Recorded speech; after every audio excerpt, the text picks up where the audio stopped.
რუსეთის როგორც პარტნიორისა და მოკავშირის ვითომ არასანდოობის ნარატივის გამორცელებლები პროვოკატორები არიან.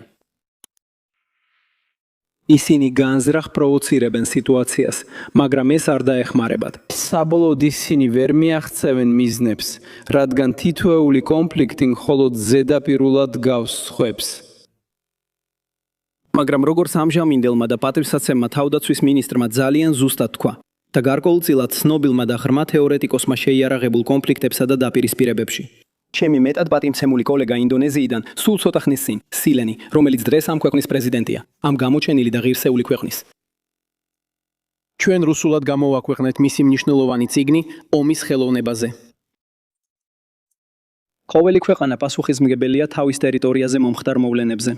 ეხლა რაც შეეხება რუსეთის სანდოობას ან არასანდოობას როგორც მოკავშირის, რაც აქ უკვე აღინიშნა, მნიშვნელოვანია რომ მეტი სოლიდარობა გამოვავლინოთ. ამჟამად ეს ასეა, თუმცა ყველა კონფლიქტი უნიკალურია. სურს თქვენი ყურადღება გავამახვილო, რომ ისრაელში თითქმის 2 მილიონი ყოფილი საბჭოთა კავშირის და რუსეთის ფედერაციის წარმოშობის ადამიანია.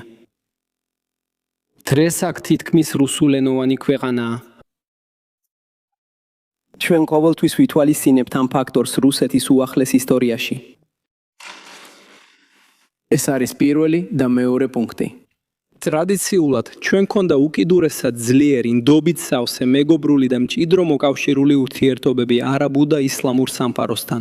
ეს ძირითადად იმით არის განპირობებული, რომ ჩვენი საერთო მოსახლეობის 15%-ზე მეტი, დიახ დაახლოებით 15% მუსლიმია. ამიტომ დღეს ვართ დამკვირვებელი წევრები ისლამური თანამშრომლობის ორგანიზაციაში.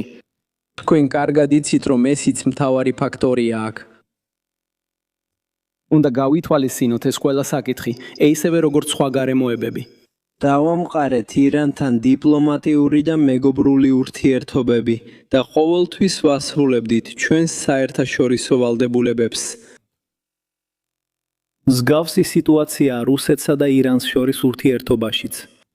ჩვენ გამოვხატეთ მხარდაჭერა ირანის კანონიერ უფლებებსა და ინტერესების დაცვაში, მათ შორის ბირთვული ენერგიის მშვიდობიან გამოყენებაში. ჩვენ ყოველთვის ვიცალდით ჩვენს პრინციპულ პოზიციას ამ საკითხზე და კონფლიქტი არ შეცვლილა. ვინ ამბობს, რომ მეტი უნდა გაგვეკეთებინა? რა კიდევ? დავიწყოთ სამხედრო ოპერაცია. ეს არის უკვე ვახორციელეთ სამხედრო ოპერაციებს მათთან ერთად. ადამიანები და ჯგუფები, რომლებიც ჩვენს იდეებსა და პრინციპებს მტრულად უპირისპირდებიან და შეგნებულად ეწინააღმდეგებიან ჩვენს სწორი გზის ხედვას. ისინი ქმნიან საფრთხეებს რუსეთის ფედერაციისთვის და ეს არის საკითხის არსი. ბოლოს და ბოლოს, იგივე ძალებია ირანშიც და რუსეთშიც. არსებობს რამე უფრო შორს ჩვენს უკან.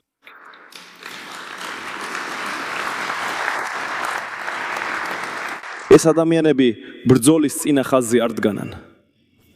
მაგრამ ჩვენ ავირჩიეთ ირანის მშვიდობიანი ბირთვული ენერგიის უფლების დაცვა და გვაქვს ვალდებულებები.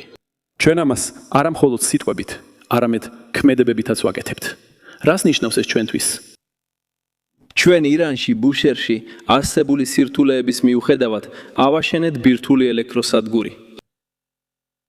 გარდა ამისა, ჩვენ უკვე ოფიციალურად გავაფორმეთ კონტრაქტი კიდევ 2 ახალი ბირთვული რეაქტორის აშენებაზე. და უნდა ვაღიაროთ, რომ მიუხედავად ამ სიტუაციის, მთელი უზარმაზარი სირთულისა და მრავალი გამოწვევისა და მიუხედავად ყველაფრისა, რასაც ვაწყდებით, ეს პროექტიც რეალურად გულისხმობს საკმაოდ მნიშვნელოვან რეალურ საფრთხეს ჩვენთვის ყველასთვის. მიუხედავად ამისა, ჩვენ მტკიცედ ვაგრძელებთ საქმეს და არც ერთი თანამშრომელი არ გაგვიყვანია. გარდა ამისა, ამ შემთხვევაში ძალიან კონკრეტულად ჩვენი დიპლომატიური ურთიერთობების ცნობილ დონეზე ისრაელთან და ასევე ახლა აღდგენილ ურთიერთობებზე ამერიკის შეერთებულ შტატებთან დაყრდნობით ოფიციალურად და ფორმალურად წარვადგინეთ ეს მნიშვნელოვანი საკითხი, როგორც ისრაელის, ასევე პრეზიდენტ ტრამპის წინაშე. ვსხადებთ, რომ ირანში ჩვენი ამოცანები, ჩვენი რწმენებისა და პრინციპების საფუძველზე ირანის მშვიდობიანი ბირთვული ენერგიის უფლებასთან დაკავშირებით სრულდება. საერთაშორისო ნორმების ფარგლებში მოქმედებით, მოვითხოვეთ ჩვენი პერსონალის უსაფრთხოების უზრუნველყოფა. პრემიერ-მინისტრმა ნეთანიაჰუმ განაცხადა, რომ სრულად ეთანხმება, ხოლო პრეზიდენტმა ტრამპმა პირადად დაგვპირდა, რომ ხარს დაუჭერს ჩვენს კანონიერ მოთხოვნებს. ჩემი აზრით, ეს ირანის მხარდაჭერა კი არ არის, ეს პირდაპირი მხარდაჭერაა. გარდა ამისა, ადრე გაეროში ძალიან მკაფიო პოზიცია დავიკავეთ. ის პოზიციაც, რაც გაეროშიც დავიკავეთ, ღრმად მჯერა. ეს სრულად შეესაბამება ირანისა და ისრაელის ეროვნულ ინტერესებს. მადლობა.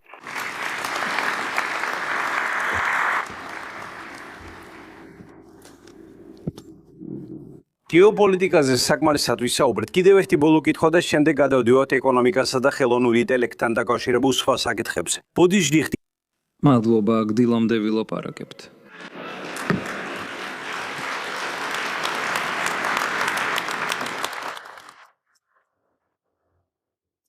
CELS ფორუმი ემთხვევა დიდი გამარჯვების, მეორე მსოფლიო ომში გამარჯვების 80 წლის იუბილეს.